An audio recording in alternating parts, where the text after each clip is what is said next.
Assalamualaikum warahmatullahi wabarakatuh. Bertemu lagi dengan saya Ustazah Alifia. Kali ini kita akan membahas tentang surat lamaran pekerjaan. Seperti biasa, ada beberapa kompetensi dasar yang harus kita penuhi pada pembelajaran kita hari ini. Yang pertama, 3.1, mengidentifikasi isi dan sistematika surat lamaran pekerjaan yang dibaca. Dilanjutkan dengan praktek 4.1, menyajikan simpulan sistematika dan unsur-unsur isi surat lamaran baik secara lisan maupun tulis. Kemudian, untuk kompetensi pengetahuan yang kedua, 3.2, mengidentifikasi unsur kebahasaan surat lamaran pekerjaan yang diakhiri dengan praktek 4.2, menyusun surat lamaran pekerjaan dengan memperhatikan isi, sistematika, dan kebahasaan.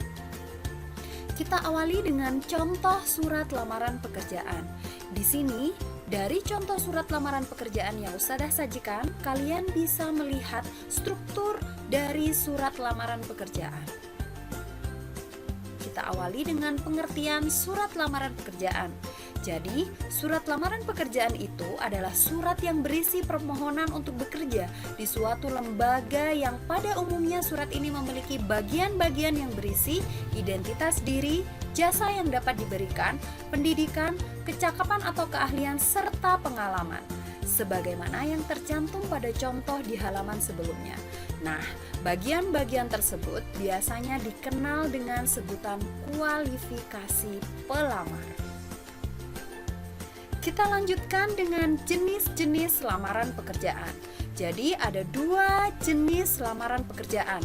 Yang pertama, surat lamaran pekerjaan yang digabung dengan riwayat hidup. Dalam cara ini, riwayat hidup termasuk bagian dari isi surat lamaran pekerjaan. Cara ini disebut dengan model gabungan. Kemudian cara yang kedua adalah surat lamaran yang dipisahkan dari riwayat hidup. Dalam cara ini, riwayat hidup merupakan lampiran dan cara ini disebut model terpisah. Dan dalam praktiknya yang sering digunakan adalah surat lamaran yang terpisah, di mana CV atau daftar riwayat hidup berupa lampiran dari surat lamaran pekerjaan itu sendiri. Kita belajar tentang struktur surat lamaran pekerjaan. Jadi, sebagaimana teks yang lain, surat lamaran pekerjaan juga memiliki struktur atau sistematika yang harus kalian taati ketika memproduksinya.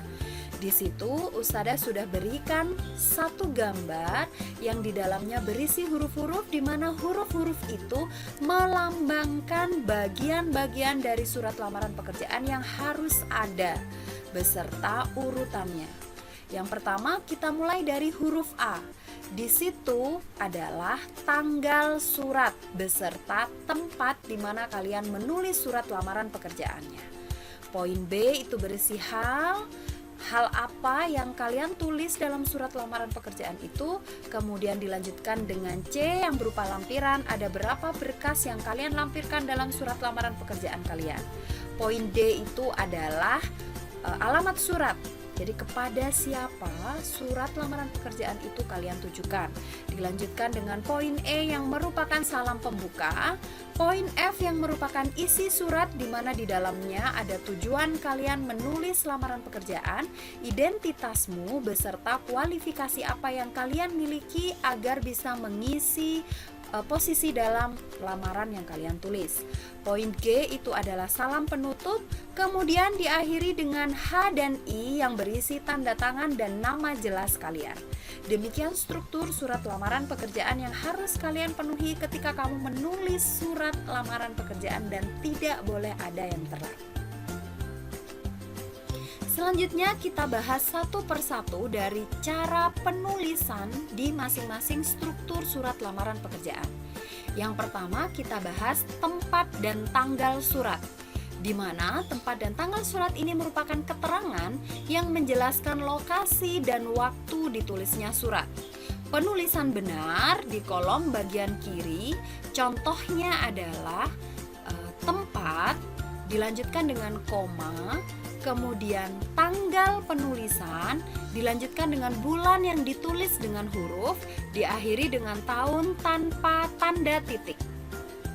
Contoh-contoh yang sama salah itu ada di kolom bagian kanan. Yang pertama, contoh salah tidak ada koma setelah kota. Contoh yang kedua, diakhiri dengan titik setelah tahun. Dan contoh yang terakhir, penulisan bulan ditulis dengan angka, bukan huruf. Berikutnya tentang hal surat. Hal surat berisi soal atau perkara yang akan dibicarakan dalam surat. Karena ini adalah surat lamaran pekerjaan, maka hal surat pasti berisi keterangan bahwa surat yang kalian tulis itu adalah lamaran pekerjaan. Selanjutnya, lampiran.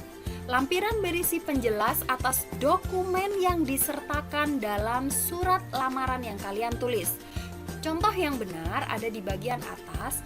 Apabila kurang dari 2 angka, maka kalian tulis dengan huruf. Contohnya 1 berkas atau 3 lembar.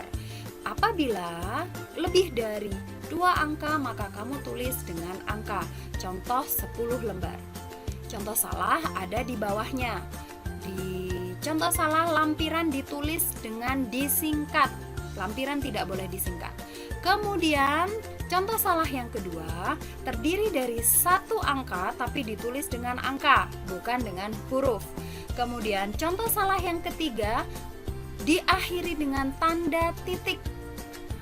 Itu tentang lampiran yang ada dalam surat lamaran pekerjaan. Kemudian penulisan alamat surat. Ada 2 macam penulisan alamat surat. Ada alamat luar dan ada alamat dalam. Alamat luar disertai dengan kata kepada yang diikuti dengan pada siapa surat itu kamu tulis beserta alamatnya. Sedangkan alamat dalam kalian tidak perlu menulis kepada, tetapi langsung dengan yang terhormat serta kepada siapa surat itu kalian tujukan. Salam pembuka. Salam pembuka di sini berfungsi sebagai penghormatan terhadap pihak yang dituju. Contoh benar ditulis dengan hormat dan diakhiri dengan koma.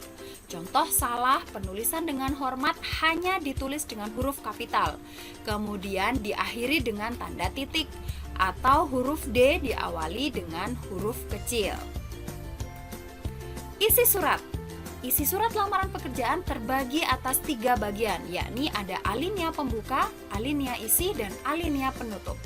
Di mana di dalam alinea pembuka itu terdiri dari informasi dari mana kalian mendapatkan lowongan pekerjaan itu, kemudian penyampaian maksud untuk melamar pekerjaan beserta penjelasan tentang jenis pekerjaan yang diminati. Di alinea isi berisi tentang identitas pelamar, kelebihan dan ketertarikan bergabung dengan perusahaan yang kalian tuju, serta keterangan tentang syarat-syarat lamaran yang dilampirkan. Kemudian di alinea penutup berisi harapan dan ucapan terima kasih terhadap pihak yang kalian tuju. Kemudian salam penutup. Salam penutup yang lazim adalah hormat saya dan dapat juga digunakan kata wassalam walaupun itu jarang sekali ditemukan. Nah, contoh benar sebagaimana salam pembuka, hormat saya diakhiri dengan tanda koma, kemudian sayanya menggunakan huruf kecil, tidak menggunakan huruf kapital sebagaimana di contoh yang salah. Kemudian jika menggunakan wassalam sekalipun itu tetap diakhiri dengan koma, bukan dengan titik. Kemudian unsur kebahasaan dalam surat lamaran pekerjaan. Yang pertama, karena ini adalah surat resmi, maka harus menggunakan kata baku di dalam penulisannya dan harus menggunakan kata ganti tunggal atau saya. Karena dalam bahasa Indonesia tidak ada kata ganti yang menunjukkan penghormatan. Jika memang yang menulis 1 orang, maka ditulis dengan kata ganti tunggal, yaitu saya, bukan kami. Kemudian yang ketiga, menggunakan kata sapaan orang kedua sebagai bentuk penghormatan, menggunakan kalimat bertujuan, menggunakan ungkapan-ungkapan rasa ketertarikan terhadap pekerjaan yang dilamar, menggunakan kalimat pemerincian ketika berkaitan dengan identitas diri, dan yang terakhir menggunakan kalimat persuasif atau pengharapan dan ucapan terima kasih. Demikian unsur kebahasaan yang harus kalian perhatikan ketika menulis surat lamaran pekerjaan. Karena hal ini juga menjadi salah satu pertimbangan dari perusahaan akan menerima surat lamaran yang kalian buat. Begitu tentang surat lamaran pekerjaan, semoga bermanfaat dan bisa kalian pahami materi yang kita pelajari hari ini. Wassalamualaikum.